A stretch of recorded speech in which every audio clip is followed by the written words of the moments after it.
Within the pages of these books lie gems of historical memorabilia that chronicle the history-making news of the Pittsburgh Courier. The Pittsburgh Courier has been a hidden treasure in the city of Pittsburgh, but its contribution has been in the forefront. As a trailblazer in journalism, this platinum newspaper was the top selling of blacks both nationally and internationally in the 1930s. The paper confronted many issues concerning African Americans, such as segregation in sports leagues, housing, and employment. The newspaper's fearless efforts tackled issues of human rights and social injustice, which transform America. This year marks the centennial for the Pittsburgh Courier. George Barber, former reporter and city editor for the Pittsburgh Courier, reflects on his time there. Frank Bolden was my city editor when I came to the Courier, and Frank had been an outstanding war correspondent. But as city editor, I was a hotshot reporter coming from the Afro-American. I could cover anything. So I would come in, bring my story, and Frank would tear him up and just embarrass me. So one day, and I was kind of afraid of it.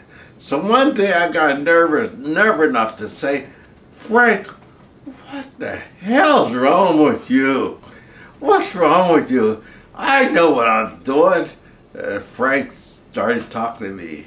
He said, do you know what a prayer is? I said, yeah, I know what a prayer is. I started thinking, now, how in the hell does that have to do with me? He said, do you know what a prayer is? I said, yeah. He said, do you know what an oyster is? I said, yeah. And I, in my head, was saying, this guy is crazy. He's crazy as hell. And then Frank said, you know what?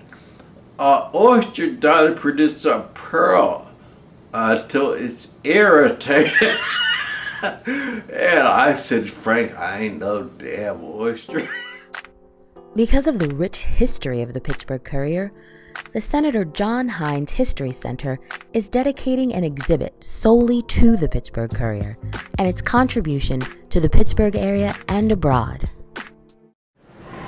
We're charged of and entrusted by the public, the people who live in this region, to be purveyors of local history. And I think that there's probably no greater story or defining story for African Americans in Pittsburgh than the Pittsburgh Courier.